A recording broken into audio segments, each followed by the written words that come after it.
Magandang araw sa iyo. Salamat pala sa pinadala mong materyales. Ang ganda ng topic natin ngayon, pamumuno, leadership, at yung pagbuo ng isang vision na talagang kumikilos sa mga tao. Kasi yun yung malaking tanong, di ba? Bakit yung iba, ideya, kahit ang ganda-ganda na ng pagkaka-explain, parang walang nangyayari, nakatenga lang. Tapos yung iba naman, kahit parang simple lang sa simula, biglang nagiging isang movement na sinasalihan ng lahat. Ano kayang sikrato doon? Yan mismo, yan ang nasa puso ng mga binasa natin. At ang sagot, ayon sa kanila, ay hindi lang nasa kalinawan ng vision. Madalas kasi nating iniisip na basta malinaw ang plano, susunod na ang lahat.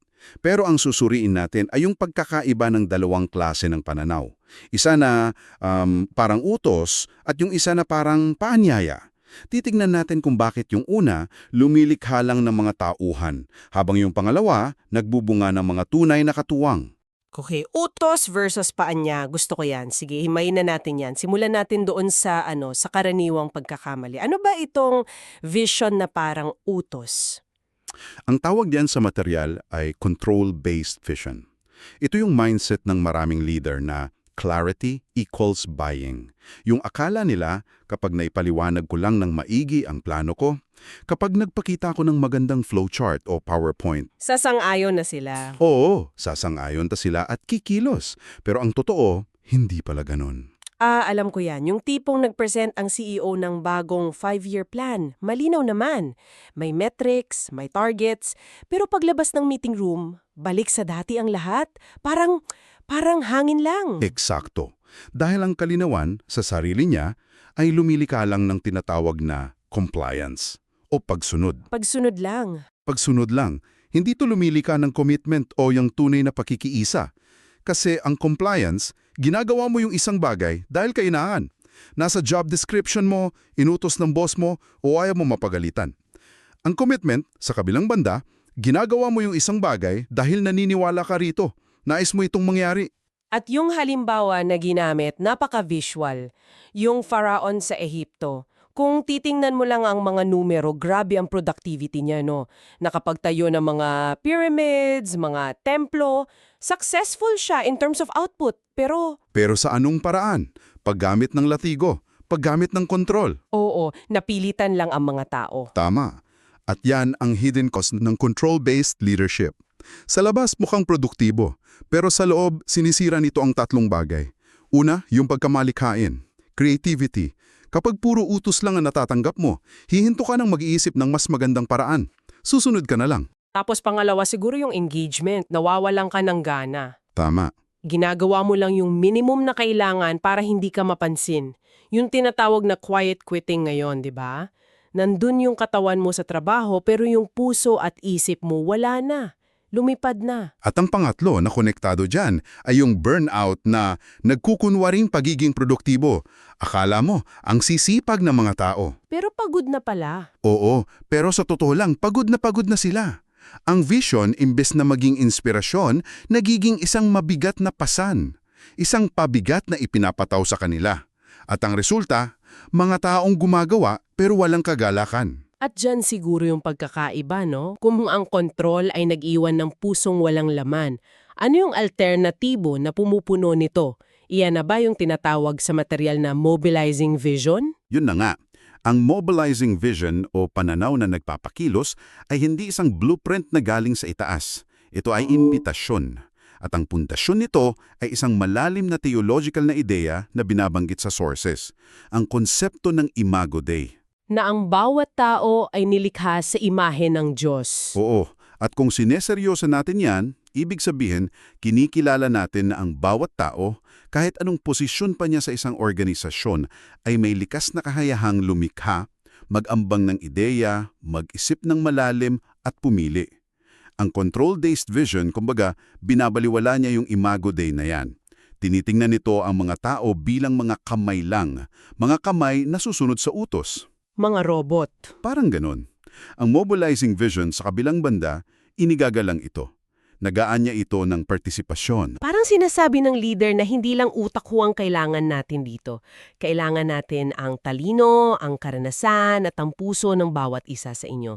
Ibang-iba ang dating noon. Napakalaki ng pagkakaiba at makikita natin yan sa mga halimbawa sa Biblia na nandoon sa material. Kunwari, si Abraham. Tinawag siya ng Diyos na umalis sa kanyang bayan. Ang instruction, pumunta ka sa lugar na ipapakita ko sa iyo. Walang Waze, walang Google Maps, Walang-wala. walang 5-year projection. Kung sa corporate world yan, bagsak agad yung proposal niya. Saan tayo pupunta? Hindi ko alam. Anong plano? Basta magtiwala ka. Pero kumilos si Abraham. Bakit? Dahil ang nagpakilos sa kanya ay hindi isang detalyadong plano, kundi isang relasyon ng tiwala. Tiwala sa kung sino ang tumatawag sa kanya. Ang mobilizing vision madalas nagsisimula sa tiwala, hindi sa kumpletong impormasyon. At isa pang magandang halimbawa, yung kay Nehemia. Ito yung paborito ko kasi napaka-praktikal. Nakita niya ang sirang pader ng Jerusalem. Bilang isang high-ranking official, pwede niyang sabihin, okay team leaders, heto ang mga kailangan ninyong gawin. Hatiin niyo ang trabaho, report to me by end of day. Yun yung control-based approach, pero hindi yun ang ginawa niya. Hindi. Ang sikat na linya niya ay, hali kayo, muli nating itayo ang pader ng Jerusalem. Hali kayo! Yung simpleng pagpalit lang ng salita mula sa gawin ninyo patungong hali kayo, gawin natin, grabe ang epekto. Napakalaki dahil sa isang salita, binago niya ang buong frame. Mula sa pagiging mga biktima na may sirang pader, ginawa niya silang mga arkitekto ng sarili nilang kinabukasan. Ang paanyaya ay nagbibigay ng agency, yung kapangyarihan sa mga tao na hindi kayang ibigay ng kahit anong utos. Naramdaman nila, kasama ako dito, parte ako ng solusyon. At syempre, ang pinakamodelo neto ayon sa sources ay si Jesus. Hindi siya nagbigay ng isang detalyadong manual. Ang tawag niya ay simple, sumunod kayo sa akin. Isang paanyaya. Oo, isang paanyaya na nakasentro sa relasyon. At yung paraan niya ng pagtuturo, yung mga talinghaga o parables, sobrang interesante noon. Oo, dahil ang isang talinghaga ay hindi nagbibigay ng direktang sagot. Hindi niya sinabi, ang kaharian ng Diyos ay ABC. Ang sabi niya, ang kaharian ng Diyos ay katulad ng isang butil ng mustasa o isang babaeng naghahanap ng nawawalang barya. Which means, pinag-iisip niya yung mga nakikinig. Kailangan nilang makilahok. Oo, kailangan nilang makilahok sa pag-intindi. Sila mismo ang kailangang bumuo ng kahulugan para sa sarili nila. Eksakto. Hindi niya sila tinapratong mga bata na kailangang subuan ng lahat ng sagot. At ang resulta, nakabuo siya ng mga disipulo. Mga taong natutong mag-isip, magpasya, at kumilos ng may sariling paninindigan. Hindi mga sunod-sunuran o dependents na palagi naghihintay ng susunod na utos. Yan ang bunga ng isang mobilizing vision. Okay, so malinaw na ang goal ay mag-imbita, hindi mag-utos. Ang tanong ngayon, paano? Paano ito gagawin sa praktikal na paraan? Kasi madaling sabihin, pero mahirap gawin, lalo na kung nasanay ka sa control-based na mundo. At dyan pumapasok yung isang tool na binabanggit sa material, ang Vision Narrative Builder. Ang ideya nito ay simple lang. Ikwento mo ang vision, huwag mo lang i-anunsyo. Ah, okay. Gawin mo siyang isang kwento kung saan gustong sumali ng mga tao. Parang screenplay, hindi isang memo. Pwedeng sabihin ganon, may 5 bahagi ang kwentong to. Ang una ay tukuyin ang pasanin, burden. Ano yung problema na bumabagabag sa'yo? Ano yung nakikita mong mali sa mundo o sa komunidad ninyo na hindi ka pinapatulog sa gabi? Dito nagsisimula ang lahat, sa isang bagay na pinapahalagahan mo. So hindi siya nagsisimula sa isang bright idea, kundi sa isang heavy heart. Okay, yun ang una. Anong kasunod? Ikalawa, pangalanan ang kasalukuyang realidad, present reality. Maging brutal na tapat ka dito, huwag mong pagandahin. Ipakita mo ang data, ang mga kwento, ang totoong epekto ng problemang nakita mo. Halimbawa, tingnan ninyo, 30% ng mga bata sa ating lugar ay hindi nakakain ng sapat. Ito ang itsura niyan. Ito ang kwento ni Ana. Para maramdaman din ng iba yung bigat na nararamdaman mo, para maging shared burden na siya. Okay, gets ko. Tapos, Ikatlo, ilahad ang ninanais na kinabukasan. Preferred future. Dito ka na magpipinta ng isang larawan ng pag-asa. Kung malulutas natin yung problema, ano ang magiging hitsura ng mundo natin? Ilarawan mo ito ng malinaw at nakakaengganyo. Isipin ninyo, ang isang komunidad kung saan walang batang natutulog na gutom. Isipin ninyo ang mga pamilyang buo at masaya. Yan yung I have a dream moment, yung pangarap. Pero dito madalas nagtatapos ang mga vision statement, di ba? Pero may dalawa pa. Oo, at ito ang pinakamahalaga. Ikaapat, bigyang diin ang sama-samang pakikilahok, shared participation. Dito mo na sila inaanyayahan. Dito na papasok yung invitasyon. Dito mo sinasabi, at para marating natin ang pangarap na yan, kailangan ko ang tulong ninyo. Ikaw na isang guro, magagamit natin ang galing mo sa pagtuturo. Ikaw na isang accountant, kailangan natin ang talino mo sa numero. Ikaw na mahusay magluto, malaki ang maitutulong mo. Dito nila nakikita ang kanilang sariling parte sa kwento.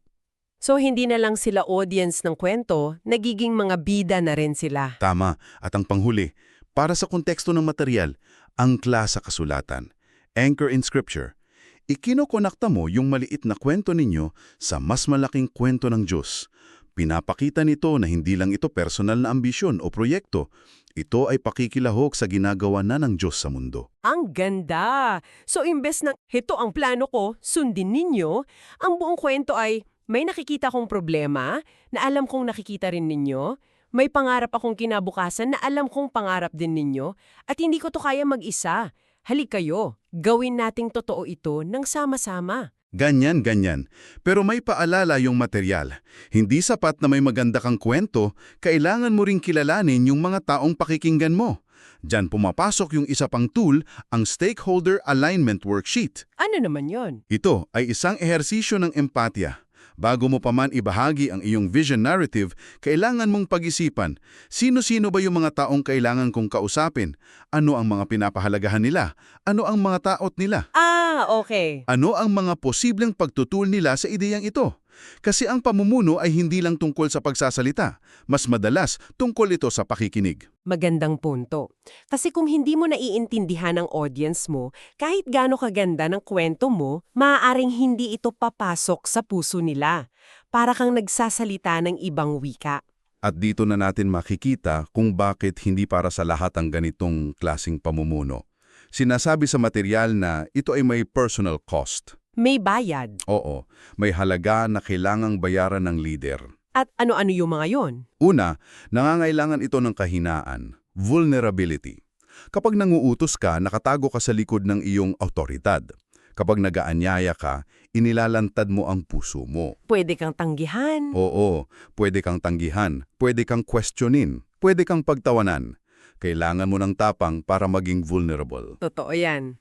Pangalawa, nangangailangan ito ng sobrang pasensya. Kasi ang pag-aanyaya ay isang proseso. Hindi mo mapipilit ang mga tao na sumakay agad sa vision mo. Di kanya-kanya silang oras ng pag-iisip, pagtatanong, at sa huli, pagpapasya. Ang timing ng Diyos at ng mga tao ay iba. Iba sa timeline natin. At panghuli, nangangailangan ito ng sakripisyo. Sakripisyo ng personal na kaginhawaan. Mas madali at mas mabilis mag-utos. Pero yung pag-upo kasama ang mga tao, pakikinig sa kanilang mga alalahanin, paggabay sa kanilang mga takot, nakakapagod yun. Mas marami kang oras na gugugulin sa tao kaysa sa spreadsheet. Pero kung handa kang bayaran yung halagang yon, yung gantimpala naman daw ay hindi matutumbasan. Hindi lang ito tungkol sa natapos na proyekto. Higit pa roon. Una, ang gantimpala ay ang makita mo ang mga buhay na nabago. Hindi lang ang komunidad ang nagbago, kundi yung mga taong kasama mo sa pagbabago. Nakikita mo silang lumago, tumapang at matuto. Ikalawa, nagpaparami ka ng mga bagong leaders, hindi lang mga tagasunod. Yan ang mahalaga. Sa susunod na may problema, sila na mesmo ang hahakbang para bumuo ng solusyon. Hindi na sila aasa sa'yo. At dahil dyan, ang komunidad o organisasyon ay nagiging mas matatag. Hindi na ito nakasandal sa isang superstar na leader. Ang pundasyon niya ay ang sama-samang paninindigan at kakayahan ng maraming tao. So kahit mawala pa ang nagpasimuno, tuloy ang misyon. Tuloy ang misyon. At dito papasok yung huling malaking ideya na gusto kong pag-usapan, yung pagkakaiba ng monumento sa isang kilusan. Ayon sa material, ang control-based vision ay nagtatayo ng mga monumento. Mga gusali, mga programa, mga awards na nakapangalan sa leader. Maganda tingnan. Maganda tingnan pero static. Walang buhay. Nagpapaalala lang ng isang bagay na tapos na. Parang yung pyramid ng faraon. Simula ng isang kilusan, isang movement. At ang kilusan ay buhay. Dinamiko, patuloy na lumalago at nagbabago. May sarili itong enerhiya na kumakalat sa mga tao at nagpapatuloy kahit wala na ang nagpasimuno. Hindi ito nakadepende sa isang tao. Grabe. Sa huli pala, ang pagbabago sa pananaw ay simple lang pero sobrang lalim. Ang tanong ay hindi lang, ano ang vision ko, kundi paano ko ibabahagi ang vision na ito? Mula sa pagtrato sa mga tao bilang kasangkapan, patungo sa pagkilala sa kanila bilang mga katuwang. Kaya ang mas mahalagang tanong para sa isang leader ay hindi na may vision ka ba? Ang tunay na tanong ay, ang vision mo ba ay may sapat na espasyo para sa iba? May lugar ba para sa kanilang mga ideya, talento, pangarap at puso? O puno na ba yan ng sarili mong plano at ego? Mula sa material na ito na talagang tumatak sa amin. Pag-isipan mo to. Kung bukas ay bigla kang mawala bilang leader, ano ang hahanap-hanapin ng mga tao mo? Mamimiss ba nila ang mga instructions, ang mga memo, ang mga utos na binibigay mo? O mararamdaman ba nila ang pagkawala ng mismong kahulugan at layunin ng kanilang ginagawa dahil kasama kang bumuo at bumuhat noon?